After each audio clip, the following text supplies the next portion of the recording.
अंग्रेजी संवत 2023 की आखिरी छोर में हम खड़े हैं और आगे 2024 आने वाला है। आप सब जनों को बहुत बहुत बधाइयां। ऐसे में अगर हम आज समझ जाएं हमें आगे क्या करना चाहिए तो कामयाबी के और करीब हम पहुंच सकते हैं। पैसा और पहचान के पीछे भागते भागते हम भूल ही जाते हैं कामयाबी क्या है। आज आप सबके लिए एक अनमोल कहानी लेके आए हैं। एक समय की बात है, हिमालय की पहाड़ियों के बीच एक गांव में गौतम नाम का एक व्यक्ति रहता था। वो अपनी बुद्धिमत्ता और कड़ी मेहनत के लिए जाने जाते थे। लोगों को गौतम का व्यवहार आकर्षित करता था, लेकिन एक बात की कमी उन्हें हमेशा रहती थी। गौतम को वो सम्मान कभी नहीं मिल पाया था जिसकी वो हकदार थे। किया तो बहुत कुछ जीवन में गौतम, पर कभी सम्मान नहीं मिल पाया उसे किसी कर्म का। एक दिन वो पहाड़ की चोटी पर गया जहां एक साधारण मंदिर में एक साधु रहते थे जो अपनी तपस्या के लिए पूरे क्षेत्र में प्रसिद्ध थे।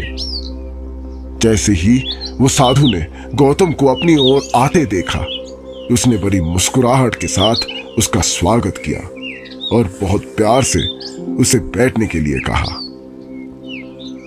साधु गौतम की पहचान पूछे, कुशलता के बारे में पूछा और इसके बाद गौतम ने अपने हृदय की बातें साधु को कहने लगे। गौतम साधु को अपनी संघर्ष के बारे में, अपनी कठिनाइयों के बारे में बताना शुरू कर दिया। अपने सारे पीड़ा के बारे में कहने लग गए। वो साधु गौतम की हर बात को ध्यान से सुन रहे थे और बीच बीच में अपना सिर भी हिला रहे थे। जब गौतम ने बोलना समाप्त किया और चुप हो गया, तब साधु ने बहुत शांत और सुखद स्वर में कहा, प्रिय गौतम, सम्मान अर्जित किया जाता है। दूसरों का सम्मान पाने के लिए तुम्हें पहले खुद को सम्मान करना सीखना होगा और ऐसा करने के लिए तुम्हें उन बुरी आदतों को पीछे छोड़ना होगा जो तुम्हें आगे बढ़ने से रोक रही है। गौतम साधु की बातें सुन के आशा भरी निगाहों से साधु की तरफ देखा, क्योंकि वो ये जानने का उत्सुक था वो क्या ऐसी आदतें हैं और कोई उनसे कैसे छुटकारा पा सकता है। साधु ने आदतों के बारे में बताना शुरू किया।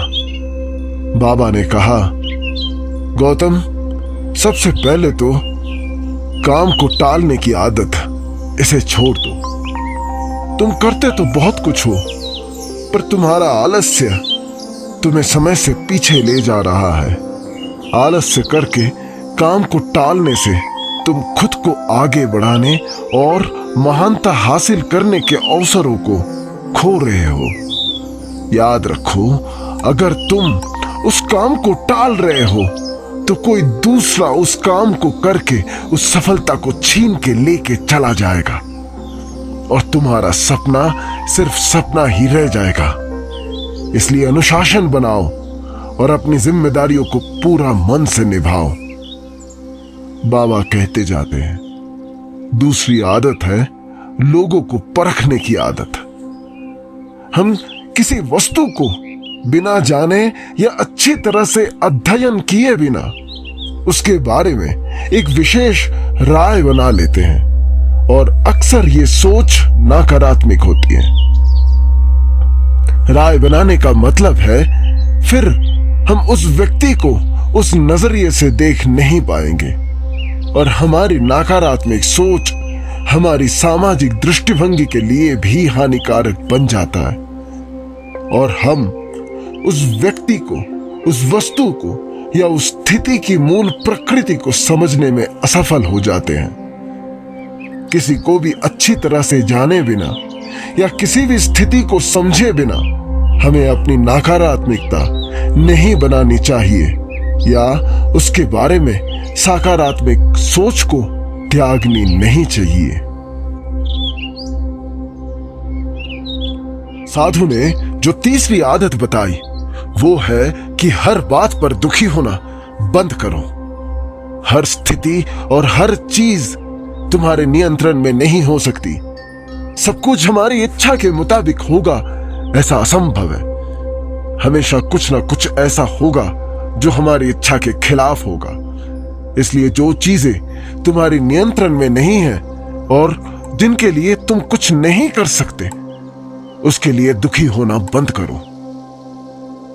चौथी आदत जो तुम्हें छोड़ देना चाहिए, दूसरों को दोष देना असफलता की निशानी है। असफल लोगों की आदत होती है कि वे अपनी असफलता के लिए दूसरों को जिम्मेदार ठहराते हैं। कई बार ऐसा होता है कि किसी और की गलती के कारण हमारा पूरा काम खराब हो जाता है। लेकिन जब कोई व्यक्ति बार बार अपनी असफलता के लिए किसी और को जिम्मेदार ठहरा रहा हो, तो समझ ले कि ये किसी और की गलती नहीं है। गलती इंसान की अपनी होती है। अपनी गलती स्वीकार करने से हम छोटे या हीन नहीं हो जाते। इसलिए किसी और को दोषी ठहराने से बेहतर है कि हम अपनी गलती स्वीकार कर लें और उससे सीख लेकर आगे बढ़े। गौतम, तुम्हारी पांचवी और आखिरी गलती है जिसे तुम्हें त्याग देनी चाहिए। वो है दूसरों से तारीफ सुनने की आदत। ये नहीं होना चाहिए। हम अक्सर दूसरों को दिखाने के लिए कुछ ना कुछ नया करते रहते हैं। हम चाहते हैं कि लोग हमारी तारीफ करें, उन्हें हमारे बारे में अच्छा बोलना चाहिए और हम जो भी थोड़ा बहुत कुछ करते हैं, लोगों को उसकी प्रशंसा करनी चाहिए। अगर किसी बात पर हमारी आलोचना होती है तो हम बहुत दुखी हो जाते हैं और इस तरह हम लोगों की हाथों की कठपुतली बन जाते हैं। और वैसे भी लोगों की प्रशंसा खोखली होती है।